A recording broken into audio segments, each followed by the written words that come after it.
माबा सरकार थानाय समावहाय थांदोंमोन गोबांनो नाथाय रावबो खोनासङाखै इउपिपिएल सरकार थानाय समाव आरो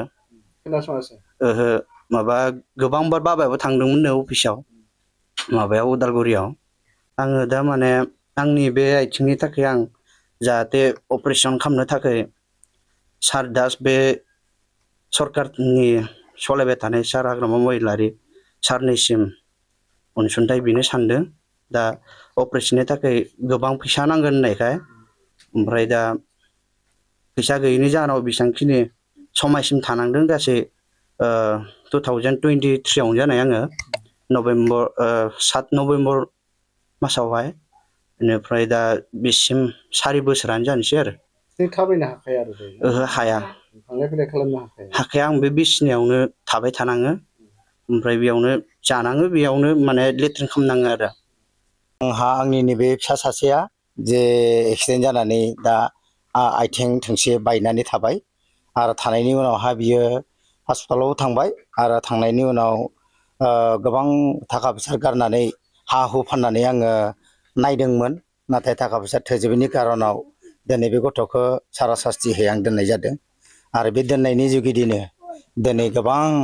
खस्थ' भुगिनो गोनां जादों बोराय बुरै आरो जोंहा रावबो गैलिया फिसाला सासेयाबो बेंग्रा आंहा बेनोमोन मावनानै दांनानै जाहोग्रामोन आंहा ओमफ्राय आरो बे जों दा बिनि बेमाराव थानायावनो भेक्सिन नायनाय जायो आरो ओमफ्राय आङो दा जिखिनि बेखौ नायनो थाखाय आं हा बिगासे दंमोन बेखौबो आं फानबाय गुबुननो दा बे फाननायनि जाहोनाव बे मालिकआ बुंदों जे नोंसोर थाथ'बाय था जेलानो उदां जागोन बेमारा हुस्थ' जागोन अब्ला नोंसोरो थांनो हागोन आरो जेलानो दानो होखारब्लाबो जों थांनो गोनां जागोन बे न' बां गथै बारि बागान फानजोबनायसो ओमफ्राय बे मालिकआ माने थाथ'नो होबाय हादों आरो नोंनि दुखुनि फिथाइयाव आं माफ्रै आरो नोंसोरखौ होखारनो बेनिखाय नोंसोर थाथ'बाय था जेलानो नोंसोर सुबिदा जागोन बेनिफ्राय थांनो हागोन होनना बुंदों बेनिखाय आं बे गथ'खौ फाहामनो थाखाय गोबां जे जोंनि बिटिसिनि हाग्रामा सारनिफ्राय एसे एनै अनसुंथाइ मोनगोन नामा होननानै आं बेबायदि आर'ज खालामदों बिथां सारनिफ्राय आरो जोंनि बिटिसिनि राजा बियो आरो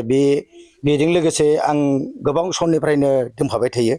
जे आं बेबायदिनो बि पि एफ सरकारजोंनो गोदो 60 जानायनिफ्रायनो आङो बेबायदि हेल्प खालामबाय थाबोदों आं दा बहुद बयबो जाबाय आं गुबुनजों बिदि फैलाय फैलाय मानसि नङा बेनिखायनो दिनै बे खस्थ'नि थाखाय माबा मोनसे दुखुनि सायाव नायसनगोन होनना आसा खालामदों आरो जिफोर दा फैबाय हादों बेबायदि गथ' गथाय फरायनाय सानैसो दोङो बेनि थाखाय आं सुबिदा होनो हायाखै बेबायदि फरायबाय थानाय बेलायावबो आङो बिसोरनो एडमिसन फिस मा फिस होनो हायि जादों दिनै जाबा गाबोन गैया आंहा दुब्लि हा गैया जानाय लोंनाय असुबिदा गोलैना दोङो आङो आरो बेबायदिनो गोबाव सम खस्थ' भुगिनो गोनां जाबाय आं दिनै बेमारखौसो नायनो ना माखौसो नायनो आरो बेबायदिनो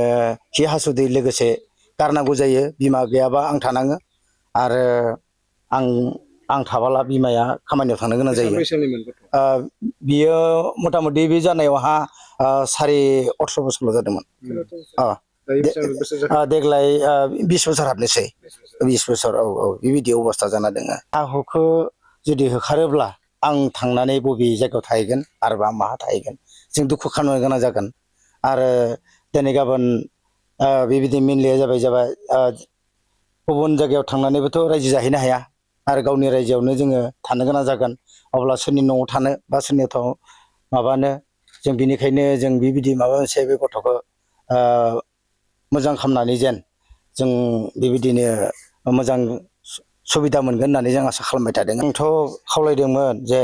गांनै गांथामसो आं दरखास्थ' होनाबो दोनबाय दोननायाव आङो बे जाहा दैमारि रिहन सारनो हैदोंमोन आं थांबाय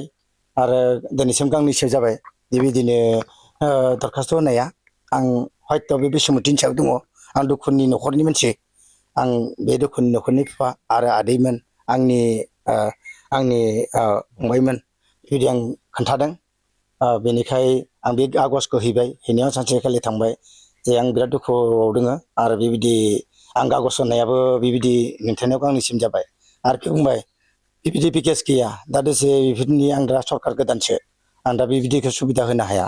जा हायोब्ला नोंसोरमोनहा खबर मोनगोन होनना बुंदों आं बल गेलेनो थांदोंमोन आरो बे बल गेलेनो थांनायाव ओमफ्राय बाइकजों फैबाय थानायाव एक्सिडेन्ट जादोंमोन मोनसे दालाङावहाय ओमफ्राय बिनिफ्रायनो माने गोलैनानै बेबायदि जानानै थानांबाय आरो नायनाया हस्पिटालाव थांबाय ओमफ्राय मोनसे अपारेसन जाना फैबाय बेनिफ्रायनो आरो अपारेसन खालामफिननो हायासै ओमफ्राय